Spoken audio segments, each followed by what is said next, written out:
Living the life. But first, we're joined by Alyson Walsh, Commercial Director at FareShare, whose food redistribution program has provided over 57 million meals to the needy thus far. So please welcome Alyson to the show. A very good evening. Good evening. Hello, how are you? We're very well. Thank you very much. Welcome to the show. Now, look, tell us about food because, I mean, in Britain alone, there is a lot of food wastage. Just give us an idea of the kind of food and maybe the amount of wastage that's out there.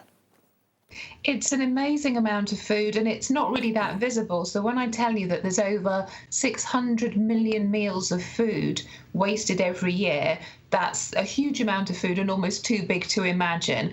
And no one ever sets out to waste food, but it just happens in the supply chain for all sorts of reasons, whether it's a change in weather, a cancelled order, even spelling mistakes that happens on packaging. And that just creates a huge amount of food that doesn't meet its final end.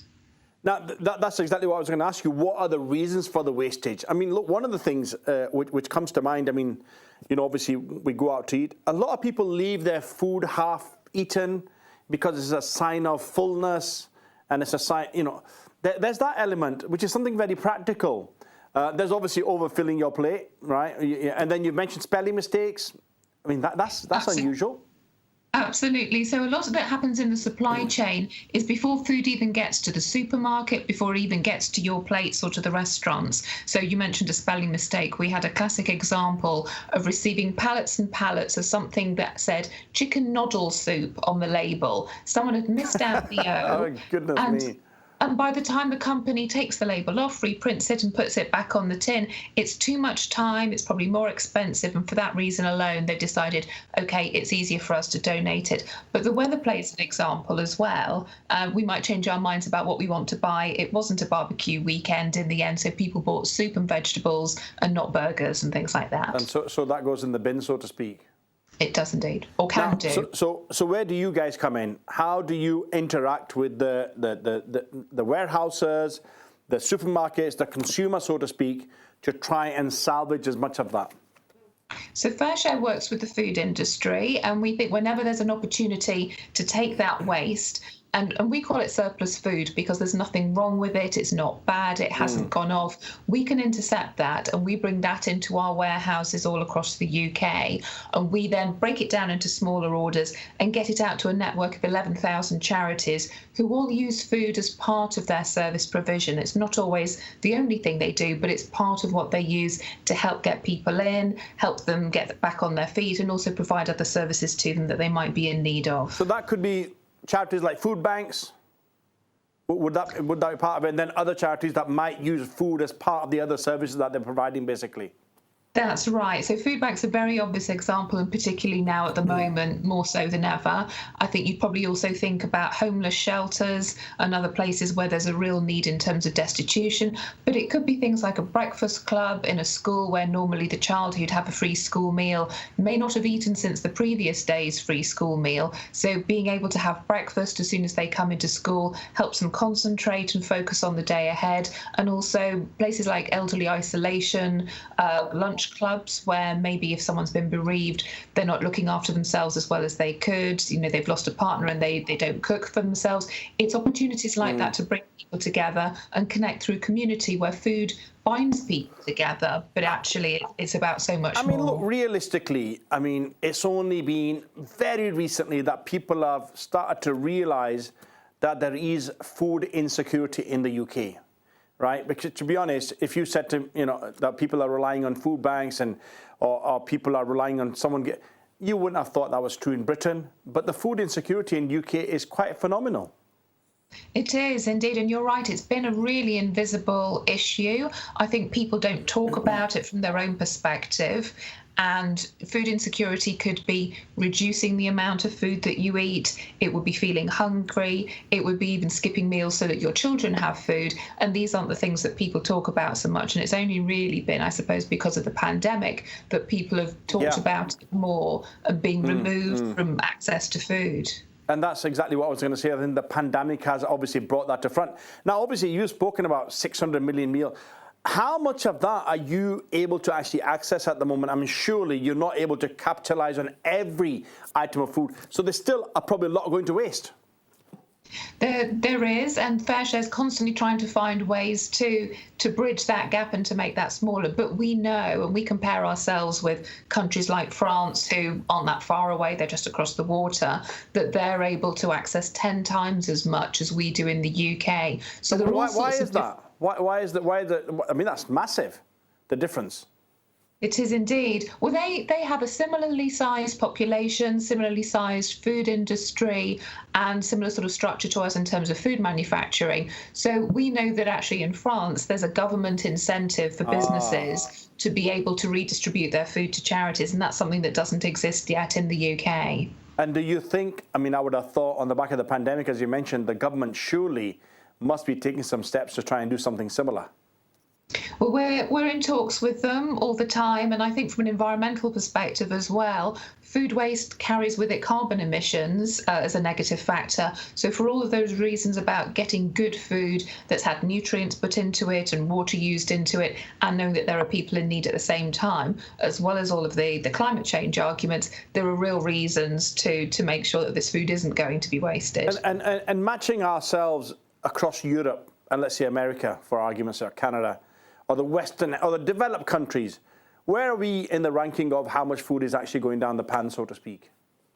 Gosh, that's a really big question. And I think just thinking about the environmental impact, I think it's something like if food waste was a country, it would be the size of China. And the UK is not different in terms of other countries. We're just coming at it with different ways of trying to solve it. Wow, that's phenomenal. Now, look, tell us about the work that you guys have been doing during the pandemic, because that's really the crucial period where things have come to front. What's FareShare been up to? We've really stepped up. In a normal year, we service 11,000 charities with food across the UK, and they could be community groups in your area or a local charity who is making food as part of their food provision. And during the pandemic, we've had 1,000 extra charities sign up to receive food from us. And at the peak of the pandemic, we tripled the amount of food that we normally redistribute. So there has been a huge uptake in terms of food out from us, but a real demonstration of need as well. It's really skyrocketed in terms of the need and demand that we've seen out there. So, two questions, I think. One is, if you were to kind of put the different varieties of food into a pie, are there certain types of food that are, more prone to waste, spelling mistakes and all, in the food chain? Is there an idea of what kind of foods we're talking about? I think there are certain food types that are wasted more than others. So certainly bread is a key category. And if we took all the bread that was wasted, there wouldn't be enough people to actually eat it. So it's about a balance between how much there is of certain categories. But fruit and produce is a key area where there's always been surplus because of the nature of growing it and not knowing whether the weather's going to yield you a whole field or not, and whether that comes through into the supermarkets. And often from farmers' point of view, it's easier just to dig it back into the ground if it's surplus and it's not needed than actually incur the costs to harvest it, put it in bags and get it out to a charity or another organisation. Sure. And what about the demographics of the country? Is there certain parts of the country that are demanding more food on the table than others? I think we've seen a fairly even split, but obviously there are areas of greater deprivation than others, and so it's in keeping with that. And I think we've seen a bit more of a demand up in the north. But overall, every type of organisation that we can support with food because of their frontline service, and that could even be things like domestic violence shelters, where if a mother knows that she can turn up with her children and leave her situation, but there's food in the cupboard the next day, that gives her confidence to leave. The food is a real enabler. And those sorts of situations can happen in any part of the country. And the sort of demand that we're seeing because of the pandemic are because of people who have experienced job losses, they've got debt because of what they're not able to cover, and actually poor mental health. And again, that's across the UK. And is it just food stuff? I mean, are we looking at other items that people use on a daily basis that get thrown out as well, or basically the supply chain get rejected? So the FareShare only focuses on food, but you're right, there are other things in mass production that will become surplus, and there are similar charities and organisations like FareShare who will focus on things like toiletries or even stationery items. But that just happens when orders are produced and maybe they're not always carried through because there are cancellations or, for whatever reason. And how long does it take from, well, first of all, who would identify the spelling mistake of the chicken noodles, for example, and how does that journey start? Take us through the journey before it lands on someone's table, on their dining table, hopefully. Absolutely. So when we work with food companies, there are several different points of entry as to who we might talk to. But overall, it would be someone in the operations division, someone who's quality control, someone who's there looking at the orders being processed and whether they need to go out of the warehouse or the factory and into the distribution centre of the supermarket. And if food isn't moving through that process, they will have identified there's a surplus pallet of food, or there's a problem with this turnaround, or actually sales are quite slow and they're not going through as fast as they can, and there's a deadline on the product. So they will be the person who will identify that there's available food. FareShare has a team of people who work with those people, those QA people, and they will start to work with them and understand how much food is there, what's the life on it, and usually we receive food with about 10 days or 2 weeks life on it, so we know that we've got time to get it into our warehouses across the UK, split it down into smaller orders, and then get it out onto lots of little vans that go out to the charities.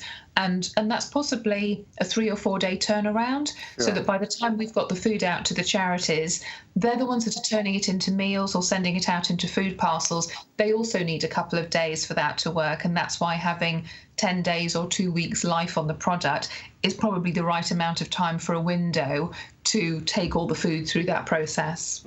And what about the cost of then, shipping it from the supplier or the manufacturer or the supermarket and all the way to the dining table? How is that cost covered? Well, that's a great question, because depending on the type of food, there are different types of costs. So obviously things that are refrigerated need refrigerator vans, whereas something that comes in a packet can go on an ordinary van. So the fantastic partnership that FareShare has had with Islamic Relief has helped us cover the costs of moving food from the food industry into our warehouses and then out again. Brilliant, because that was my next question, was about the partnership with Islamic Relief. Tell us about how that came around and what does that actually entail? It's been the most fantastic partnership, and we've been really grateful to have the support of the charity. So a couple of years ago, we started working together because we received a gift of lamb for Kobani. And so that was a really obvious food donation that happened. And then after that, the relationship built, and we talked about where funding could help FareShare get more food in, but also more food out. So certainly getting food in from the food industry. We're working with many more food partners, and actually the smaller ones don't have their own transport. So we've needed to work with logistics companies, get a really good charity rate, but pay for those costs of moving food around, whether it needs to be refrigerated or not. And then these extra charities that we've taken on, that means more deliveries out, more food's going out into the vans, and therefore more routes are being run. So the funding from Islamic Relief has helped us put vans on the road to do more deliveries and more routes. And finally, just again, because of the pandemic, sometimes we've needed to buy food that maybe hasn't become surplus. So a lot of things like tea and coffee and dried goods isn't always available to us. So occasionally we've purchased some of that food to fill up the gap. So really, some of the lorries and vans going around in my hometown could actually be taking food from a supermarket to one of your warehouses and onto a food bank.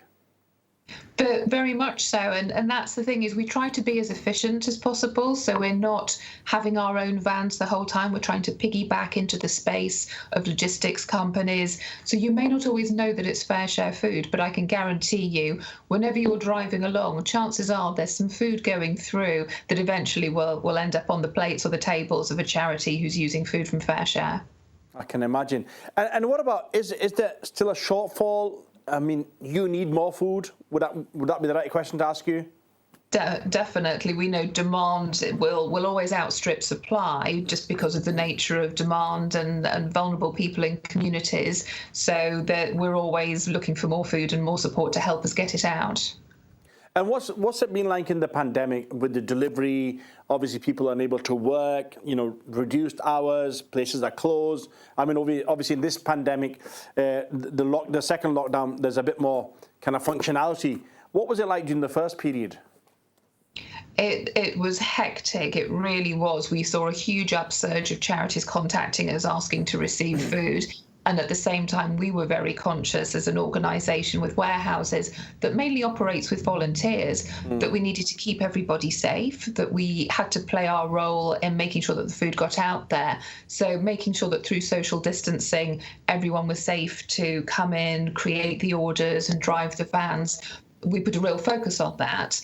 And having only one driver in the van as opposed to a driver and a helper, which is what our usual activity is, just meant it was harder and more tiring for the volunteers who are working with us. So in every step of what we do, it's been a lot harder, but everyone has had such enthusiasm and desire to keep volunteering for us and making sure that food gets out to the people in need.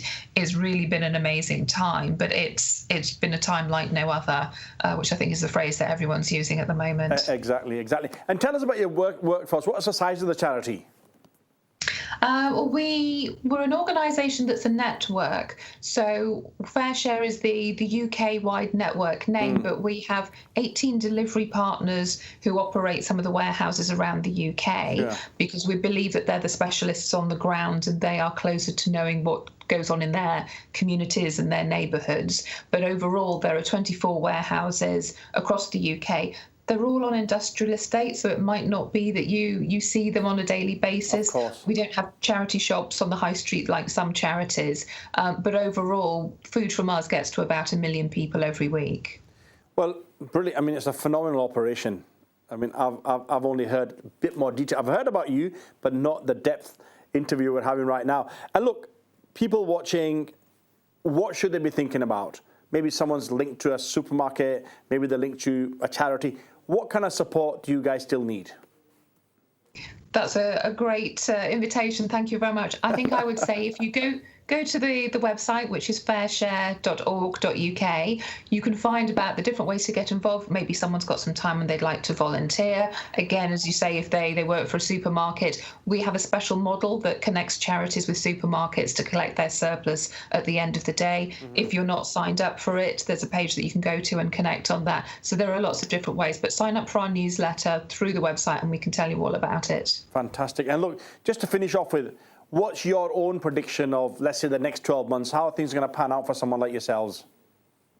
I think we will be as busy as ever. I think, unfortunately, we will see the results of an economic downturn, and I don't see need going away anytime soon. I think, unfortunately, it's going to be a hard 12 months, but we are very much geared up to be agile and to make sure that we've got the right resources to respond to that need. And talking about resources, Christmas is around the corner. Demand is going to be quite high, given where people have, what they've been through at the moment. What's Christmas looking like?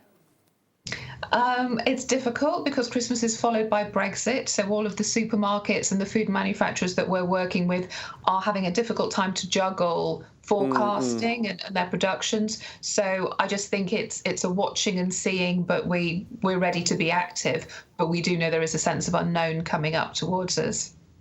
Sure. Well, look, thank you very much for being with us. Absolutely fantastic work. Keep up with the fantastic work. And obviously, everybody watching, hopefully you've taken a note of your details, and hopefully you get some more volunteers and some support from Islam Channel, and of course from Islamic Relief that you're already getting. Great. Thank you, Alyson. Yeah, thank you very much. Very good luck. Thank you. Brilliant work. Living the life.